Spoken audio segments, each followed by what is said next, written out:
My name is Sue Ford. My husband Dick and I moved here to Prescott in 2004, and we joined Trinity the same year.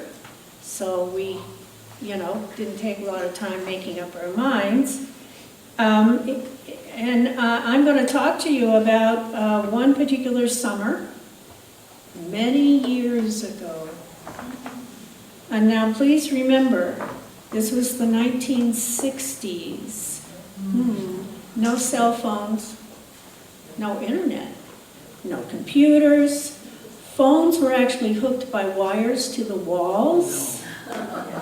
A lot of things were a lot different then. And so when I'm talking about what we were doing, you have to keep all that in mind.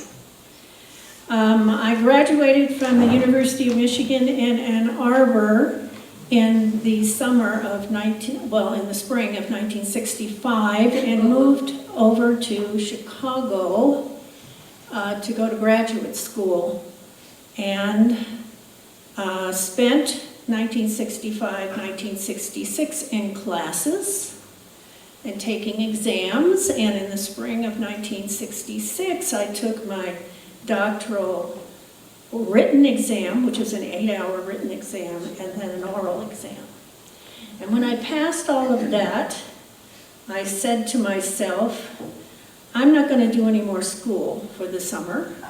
I was supposed to go and start working in a professor's lab doing research and chemicals and stuff, but I decided to take the summer off, which meant I had no money, except a little bit that I had saved in the meantime. And it just turned out in the summer of 1966, Southern Christian Leadership Conference, I don't know if any of you have heard of that, but that was Dr. Martin Luther King Jr.'s organization, made up of quite a few Baptist pastors from the South, and quite a few young people who traveled around and did marches and sit-ins and stuff like that in southern cities. They came to Chicago in order to point out the fact that the South was not the only place where there was discrimination in housing based on race. And so we went, there was a story in the paper, I think it was the Sun-Times, and the Chicago Defender, which was a black newspaper at that time, on the South Side. There was a big meeting in Soldier Field. Anybody ever heard of Soldier Field? We weren't playing football, we were listening to speeches, and they enrolled a bunch of us young folks. Yeah, I was young once, I know it's hard to believe. Got us working on open housing in Chicago. Now, how many of you have been to Chicago for any length of time, and I don't mean in O'Hare waiting for your connection flight? Several of you, so you know what the city, is like now, but it was somewhat different in those days. Chicago clings to the lower southern western tip of Lake Michigan, which is a glacier-fed lake in the old days. It was gouged out by a huge ice flow. It's very deep and it's friggin' cold. In the summertime, about this much warms up, even though it's been 90 degrees every day for 2 months, okay? But once you jump in the lake, you're like, ah! So it's a very interesting place in terms of geology.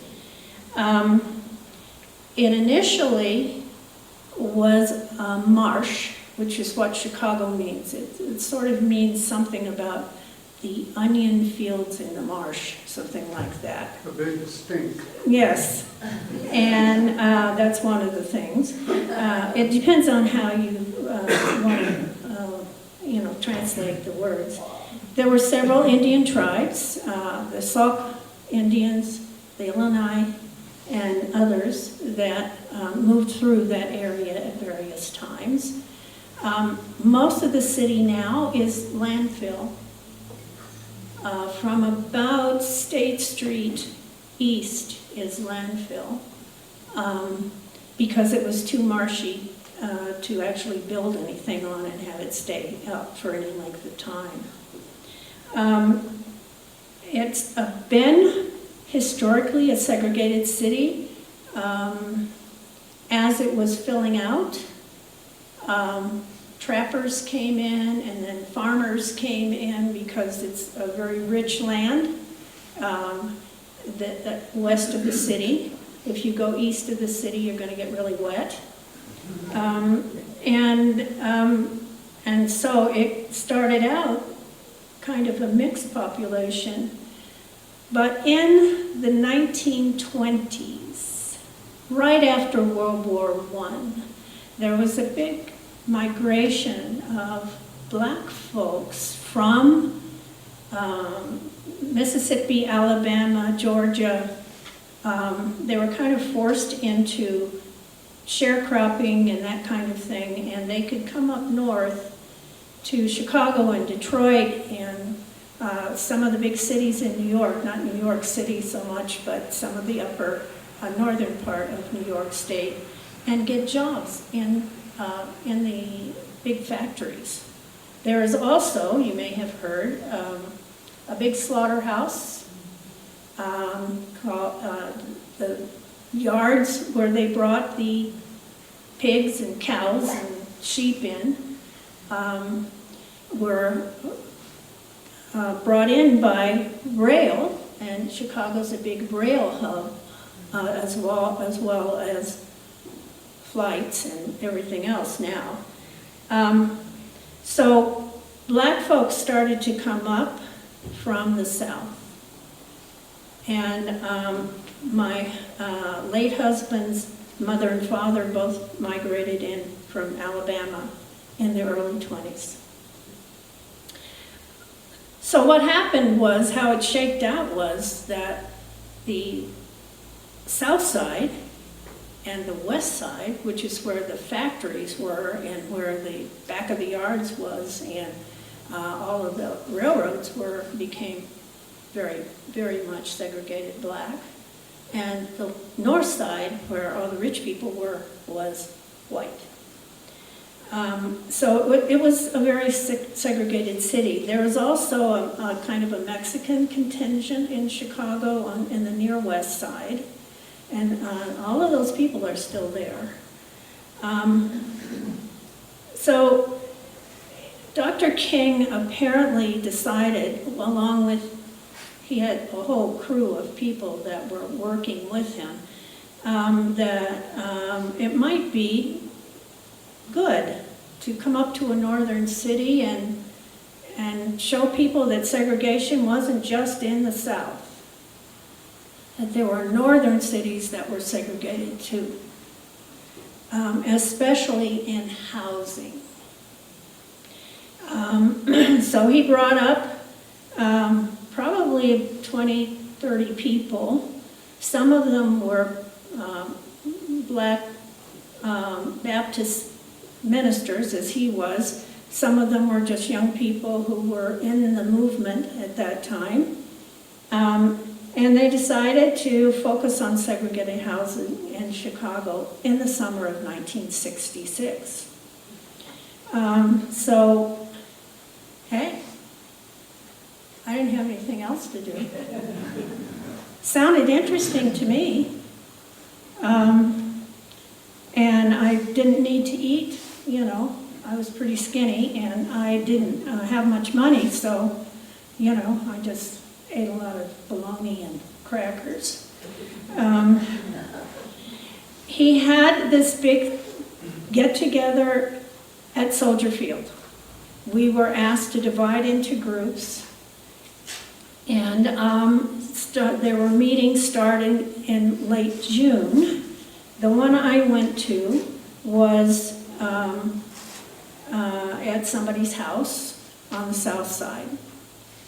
The first thing we did was they divided us into white couples and black couples. Now, I didn't know the guy that I was supposedly married to, who was a white guy, but we went to like 3 or 4 real estate offices in Chicago and said, oh, we're moving here to Chicago, lying in our teeth, and we'd like to look at apartments. And so they took us all over the north side to apartments. And then black couples did the same thing, and there were several white couples and several black couples that did this.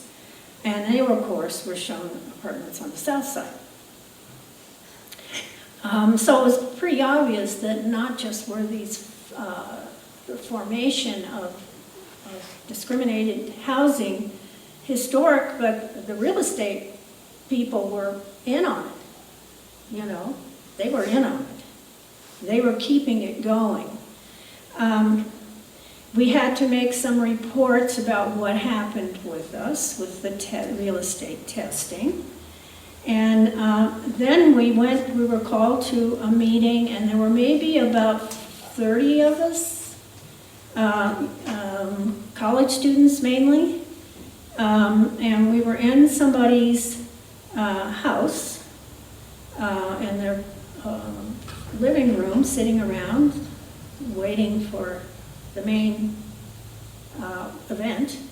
There was a hubbub at the door, and a group of people came in, and leading them was this tall, handsome, black guy that I was sure was a pimp. And if you don't know what a pimp is, I'll explain it to you later. He was dressed to the nines, had a silk suit on, you know, a dark suit with little pinstripes, expensive shoes. I mean, the guy looked great. And I said, what are they having a pimp in here for? That turned out to be Jesse Jackson,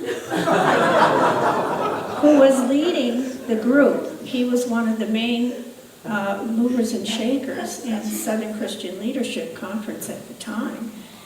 And they decided that they were going to do some marches in primarily white middle-class communities on the near west side, or the far west side and the north side. They needed to set up something called action centers. And I swear to God, this is the truth. I'm sitting there among all this group of kids, and he points at me, and he says, you're going to be the leader of the Southside Action Center. I said, oh, okay. I didn't know what that meant, but I found out pretty fast. They took us, they had us report to a large, very well built black Baptist church on the near south side, about 71st Street, just west of the Dan Ryan Expressway. And they put us up in their very nice fellowship hall. And we had a couple of tables, some chairs. We had 3x5 cards and pens, because we didn't have computers to sign people up. We actually had to write out names on 3x5 cards, and we had them, you know, by last name in boxes, and that's how we did things in those days. The SCLC people did nonviolent training for the marches. So everybody who was going on these marches needed to be ready to take some blows. It probably was going to happen. It happened in the South a lot. If you look at, if some of you are too young, but some of you are old enough to remember seeing on TV people getting beaten up and stuff. Well, that was going on in the South in the mid-60s.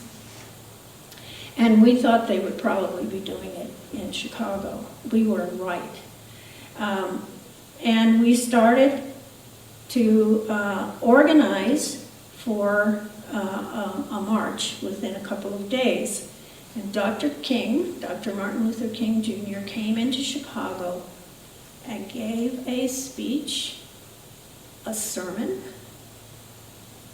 I don't know what else you want to call it. The man was unbelievably wonderful, very charismatic. His voice kind of trembled. He had so many Bible verses. He must have had the entire Bible memorized, because he kept throwing them out there. People were standing up and going, "Yes, yes." Of course, this is a black crowd, and that's what they do in a lot of the Baptist churches. It was a very moving sermon. I was so glad to be able to see it in person. We had the first march the next day, and we were, of course, trained to be nonviolent. You don't see that nowadays very much.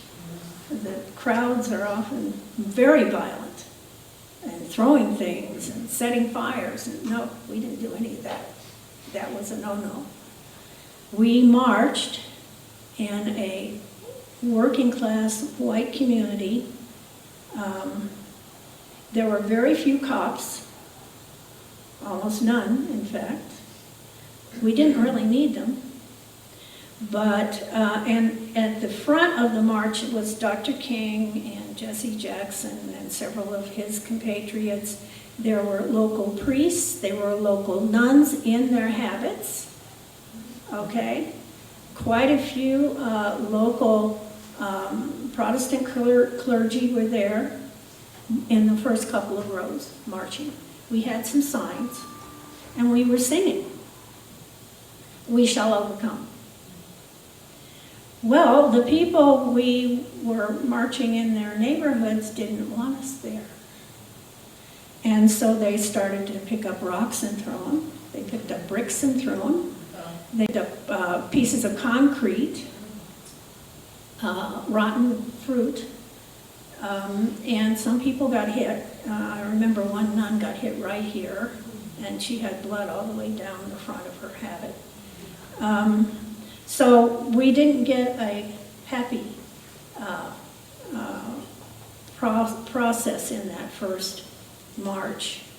Of course, it all went in the newspapers. We didn't have a lot of video going on with TV, and the TV was black and white. Yeah, black and white. So it wasn't as exciting when it turned into color later, a few years later. We returned to the Southside Action Center, and people got first aid. I think only one person had to go to the hospital. And then it turned out that the pastor of that particular church became afraid that gangs would come to his church and break the windows or something, and so we were kicked out. But another pastor, a black pastor from another church that was a few blocks away, said, "Come to my church. You can be at my church." And so that's where we spent most of the summer, was in a different church. It wasn't quite so hotsy-totsy as the first one, but, and we were housed in the basement, which was also their fellowship area. So there was a kitchen down there and all that kind of stuff. I began to notice during the week when we were signing people up for marches, these two guys in suit coats and ties, which nobody else would wear. It was summertime in Chicago. You would have on a t-shirt and a pair of jeans, you know. And they would always stand sort of back in the back and just watch with their arms crossed.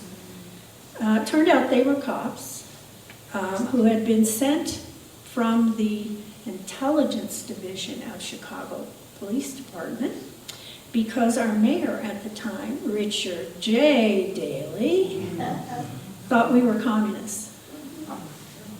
we shouldn't be in his city because we were communists. And so they were there to gather information and intelligence on this group so that they could kick us out of the city altogether. It never happened, never happened. Over the summer, Dr. King came back for two other speeches. I got to see one more of his speeches in a church. And summer in Chicago, it's 95, the temperature, and it's 95 humidity. It's hot and it's just miserable, but everybody sweats, and that's what you expect. So he stayed down south where he had most of his usefulness at that time.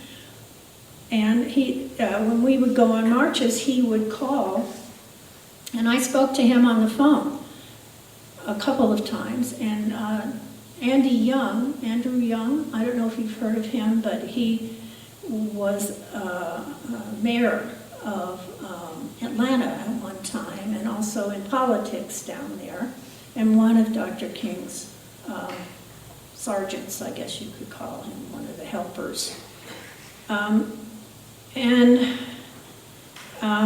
So I got to talk to these famous people on the phone. And of course, Jesse Jackson came back and forth through the Action Center because this was kind of his baby, setting up these marches. And okay,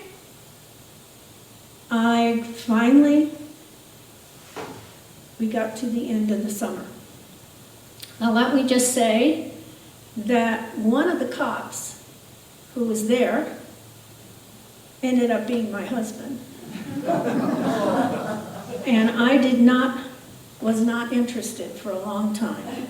But he didn't let me. He just didn't give up. So anyway, that's another story. That's a really long story. When we got to the end of the summer, we had made our point, or SCLC felt it had made its point. And so Jesse Jackson decided, okay, we've had enough of marches, and anyway, when winter comes to Chicago, you don't even want to be outside, so you're not going to be doing any marches. And he started working on what he called Operation Breadbasket.